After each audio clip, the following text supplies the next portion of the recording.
ซื้อแม่เฮ็ดให้นี่ใกล้บ่แม่ ไก่ปูอยู่ปู อยู่ภูเพิ่นเลย เอ้ย ลำบากเนาะดินให้ดินหน้าเนี่ยบ่มีบ่ มีก็จังว่าเฮ็ดบ่มีรถสิดุดเนาะ มีรถใช้บ่มีเงินก็มีรถแม่บ่มีเงินแล้วได้2-3ปีซื้อข้าว ได้เงินก็ซื้อข้าวกินเนาะมาเฮือนของน้องสาวเพิ่นพี่น้องอีพี่ก่อนแม่นถ่ายอยู่ห่มพี่น้องเพราะว่ามาสิขึ้นอยู่เทิงเฮือนก็มันร้อนอากาศร้อนพี่น้อง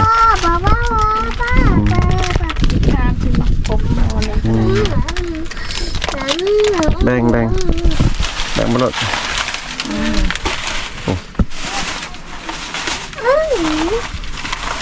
แกะลองไปโอนมาแกะโอนมามันแก่กินเดี๋ยวสิถ่ายเพื่อน FC ได้เบิ่งโอ้เพื่อนของเพิ่นพี่น้องเอ้ยนี่เป็นเพื่อนของน้องๆเพิ่นพี่น้องเพื่อนน้อยนะพี่น้องเนาะเราถ่ายเขาเจ้าอยู่ตารางหั่นล่ะพี่น้องอันนี้เป็นเพื่อนของเพิ่นพี่น้องให้พ่อแม่พี่น้องได้เบิ่งนํกัน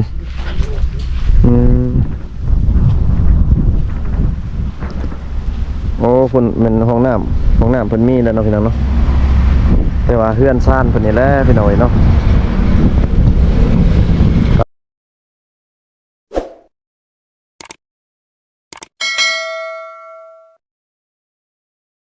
ตัวพี่น้องหลังจากที่ว่าบ่าวไทยได้ไปถ่ายน้องอยู่ห่มกกใหม่พี่น้องเนาะเอื้อยเพิ่นก็คือสิเพิ่นไปเบิ่งงัวเบิ่งควายเพิ่นล่ะพี่น้องเพิ่นเมื่อกี้นี่ก็เพิ่นไปเลี้ยงงัวเอื้อยเพิ่นตอนนี้แม่นเอื้อยเพิ่นคือสิแม่นไปเบิ่งงัวแล้วพี่น้องสบายดี FC อีกตัวนึงพ่อแม่พี่น้องเนาะก็มื้อนี้คลิปนี้แม่นบ่าวไทยมาถ่ายอยู่ที่ตารางเฮือนของน้องสาวลอยแล้วก็น้องสาวหลาเนาะเห็นบ่อันนี้แม่นเป็นแม่เพิ่นอันนี้ล้านบ่แม่ล้านลูกอันสาวแม่นลูกสาวจอยแม่ลูกสาวจอยเนาะลูกสาวจอยลูกล้านหมดบ่นี่แม่นี่ล้านนี่น่ะก็ลูกลูกล้านมาเลยนี่ลายเลยพี่น้องเอ้ยอยู่เพื่อนนี่7-8 คน9 คนเนาะ9 คนตัวนี่อันลูกสาว3 คนนี่นอนอยู่เฮือนครัวบ่แม่นอนอยู่เฮือนครัวเลยมีผ้าห่มมีหยังข้างในบ่มีบ่มีผ้าห่มเสื้อนอนก็บ่มีเนาะบ่มีหยังเสื้อนอนผ้าห่มก็บ่มีพี่น้องเอ้ยแต่ว่ามื้อนี้บ่าวไทยบ่ขึ้นให้ FC ได้เบิ่งนะพี่น้องเนาะถ้า EP หน้าบ่าวไทยสิพา FC ขึ้นไปเบิ่งอยู่เทิงเฮือนของแม่เพิ่นแล้วก็น้องสาวเพิ่นพี่น้องเอ้ยว่าเป็นเฮือนน้อยๆนี่พี่น้องเอ้ยอันนี้เป็นไม้เพิ่นไม้นี่แป้นนี่คือสิครบแล้วนะแม่เนาะครบบ่แล้วยังแต่เสาบ่เสามีแล้วบ่เสาก็บ่มีเสาก็มีแล้วเสานี่เสามีแล้วเนาะมีแล้วเสาหนเสาพี่น้องมีอยู่เสาพี่น้องแป้นคือสิครบแล้วพี่น้องยังบ่มีสังกะสีกับเงินค่าสร้างเนาะแม่เนาะมาโดยครับข้าวกินก็บ่มีเนาะแม่เนาะกินก็บ่มีบ่พอข้าวลูกนี่บ่ได้เข้าโรงเรียนบ่เลยบ่ลูกนี่เข้าพอแล้วมาเรียนแกบ่เอาตาละว่าให้ตาค่ะปออะไรปอ1ปอ2ปอ3อ่านเป็นแล้วบ่ดังแต่อ่านเป็นแน่บ่เป็นแน่พี่น้องมีแต่ลูกสาวหล่าเพิ่นเข้าโรงเรียนกับน้องสาวจอยเนาะเพิ่นได้เข้าเนาะสาวจอยเพิ่นได้อ่านเป็นอยู่เพิ่นว่าเป็นส่วนลูกสาว2 คนยังบ่ได้เข้าเลยบ่ได้เข้าแม่ก็บ่ได้เข้าติแม่เป็นบ่ติแม่บ่ฮู้คือกันเนาะพ่อก็บ่ฮู้บ่อ่านนำพ่อก็ฮู้ฮู้บ่หลายเนาะฮู้ก็ฮู้บ่ได้หลายพี่น้องมื้อนี้มาถ่ายให้พ่อแม่พี่น้องได้เบิ่งดูเฮือนของน้องสาวเพิ่นพี่น้องเอ้ยลูกชายจักคนเนี่ยลูกชาย3กันยังอยู่กันนี่บ่ลูกชาย3 คนยังอยู่ในเฮือนเดียวกันนี่อยู่เฮือนนั่นแล้วเราลูกชายก็ เป็นบ้าเป็นบ้า เป็นบ้าผู้หนึง ผู้นึง แต่ว่ายัง2คนหั่นผู้ชาย ดีๆแน่ 2 คนแล้วบ่ดี พี่น้องลูกแสดงว่าลูกนี่ยังบ่มีบ่ผู้ออกเฮือนต่าง บ่มี ยังบ่มีไผออกเฮือนต่างเลย บ่มี ยังอยู่ แม่นั่นแหละ อยู่ตรงกันหมดเลย8 9คนพี่น้องอยู่เฮือนหลังเดียวกัน นั่นแหละ เจ้าเยี่ยมแกเจ้าเยี่ยมจะเยี่ยมเนาะ ละอย่าให้เด้อ เ เพิ่นให้เด้อน้องเพิ่นญาติมาจัก ยันแหละเราไม่เคยเห็นเลย พี่น้องตะกี้หันตอนเอาผัวตะกี้ไปอยู่น้ำผัวเบิดบ่ลูกสาวซั่นน่ะอยู่น้ำผัวบัดปะแล้วมาอยู่น้ำกลับคืนกลับคืนกลัวบ่อยากกลัวไล่เมื่อกับเมื่อขาดองแพงบ่เอาผัวตะกี้โอ้บ่ได้แพงเนาะบ่ได้แพงเป็นหยังเอาง่ายแบบเฮ็ดสิเจ้าเอาง่ายเนาะแม่เนาะเอาง่ายๆเอาผัวง่ายแล้วก็ปะง่ายอีกปะก็บ่ได้เสียหยังบ่เสียหยังตอนเอาก็ขาดองก็ประมาณ 4-5 ล้านประมาณซำนั้นเนาะ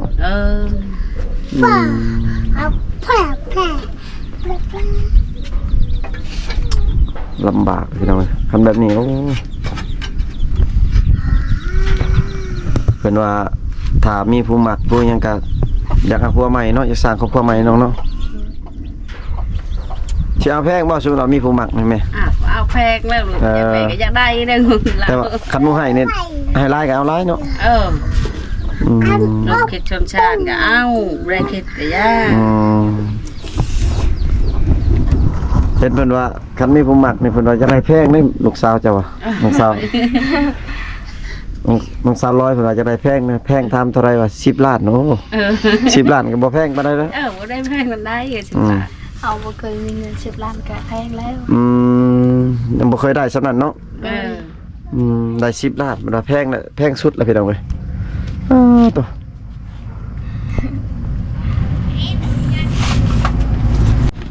ไม่นี่อันนั้นบ่แม่ไม่เฮือนนี่เลื่อยเองบ่รับจ้างเขาเลื่อยให้เขาเลื่อยเขาเลื่อยแหละรับจ้างเลื่อยเอาเงินให้เขาพอแล้วรับจ้างเนาะรับจ้างเลื่อยคิดว่าจ้างซื้อเอาบ่แม่นเนาะแม่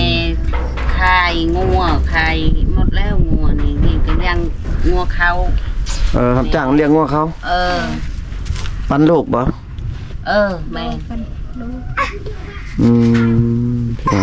แม่ก็มีงัวเขาแสดงว่างัวควายกับบ่มีเนาะบ่มีอาศัยเฮ็ดแต่ให้พี่น้องห้องน้ำก็มีบ่เฮือนเจ้านี่ห้องน้ำมีบ่ห้องน้ำมีเนาะแต่ว่าเฮือนซ่านบ่ถาวรพี่น้อง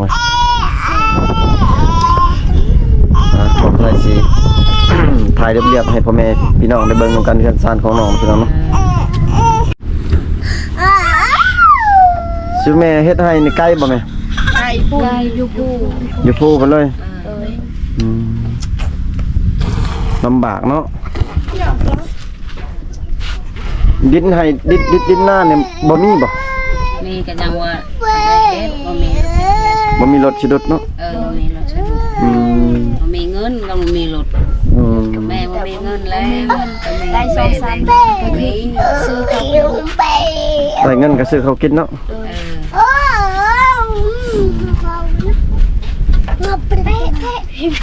ขึ้นไปเนาะขึ้นนั่งนั่นเลยโอ้เพิ่นมาแต่ซื้อน้ำนะจังพี่น้องเอามาให้เรากินน้ำแบงแบงน้องเพิ่นไปซื้อขนมมาพี่น้องเด้อตะมอยเด้อมาจ้าพี่น้องมาเพื่อนของน้องสาวเพิ่นพี่น้อง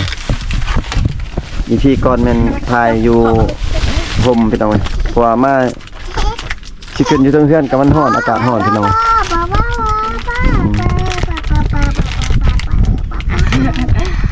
เอ็มบ่เอ็มกัน แซ่บป่ะ แซ่บไป กินเลยให้แม่นะปันเลย ข้ามที่มาพบนอนเลย แบ่งมาเลย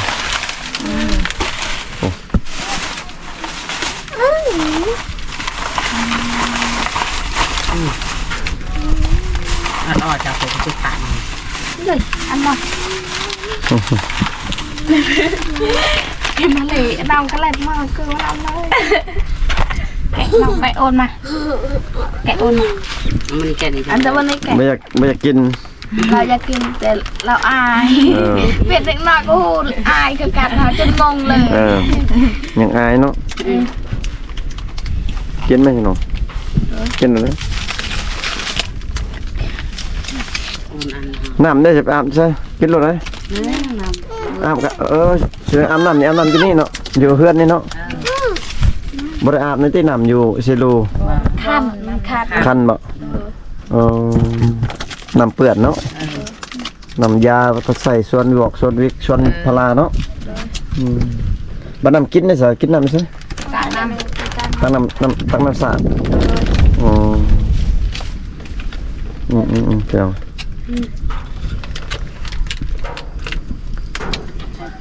เกินซาดของน้องพี่หน่อยกินเลย ใครอยากอายหากินไปได้ กินแล้วแหละ อาย กินแล้วข้าวในสอบหนึ่งนี่ฮอดบ่เดือนหนึ่ง บดอีออดซ้ ข้าวเดือนหนึ่งนี่บ่ฮอดข้าวเดือนหนึ่งบ่ฮอดเดือนหนึ่งนี่สอบหนึ่งบ่พอซ้ำพี่น้องเว้ยประมาณสอบปลายหรือ2 สอบเนาะ 2 สอบก็ยังบ่พอและ2 สอบก็ยังบ่พอ ตัวแสดงว่าลายเลย ชามือหมด แล้วก็เบิดแล้วก็เขาว่าไปรับจ้างก็ไป3 คน ไปรับจ้างหมด3 คนเลยเนาะไปเนาะ ไปส่ง3 มื้อก็ซื้อข้าวกิน เดี๋ยวนี้ก็ซื้อบ่แม่หรือว่าซื้อตลอดเนาะ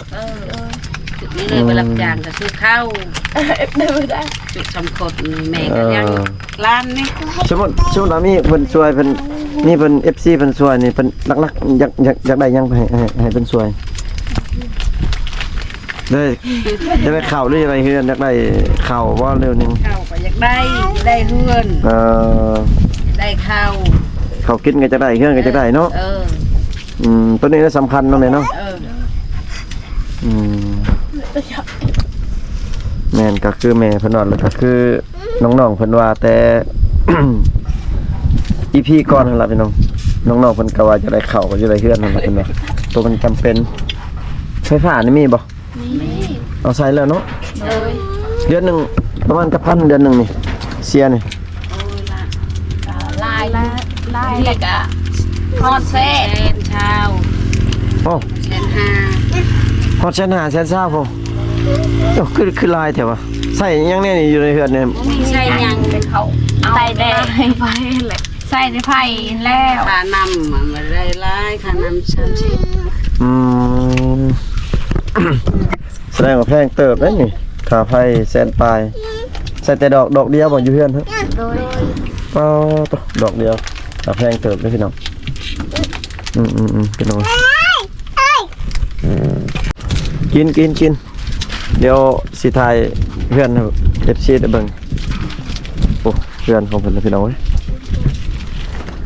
นี่เป็นเพื่อนของน้องๆเพิ่นพี่น้อง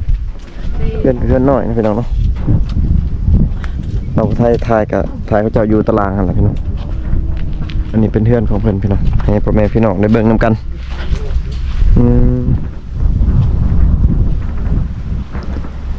โอ้เพิ่นเป็นห้องน้ำเพิ่นมีแล้วเนาะพี่น้องเนาะแต่ว่าเฮือนซ่านเพิ่นนี่แหละพี่น้องเนาะก็น่าสงสารเพิ่นอยู่พี่น้องมาเบิ่งเฮือนของเพิ่น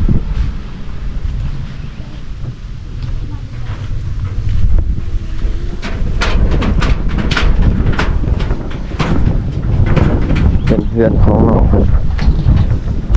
มีแต่ไม้พี่น้องเพิ่นว่าสิเฮ็ดเฮือนใหม่อยู่แต่ว่าบ่มีงบสิเฮ็ดเนาะ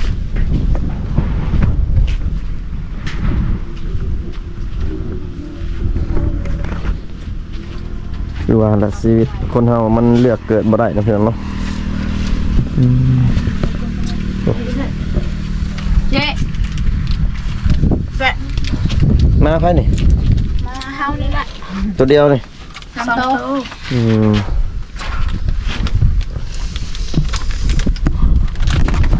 เอ็มบ่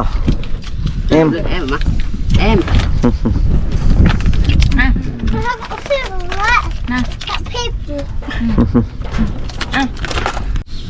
นะ พี่น้องเอ้ยหลังจากที่ว่าบ่าวผู้ไทยได้ไป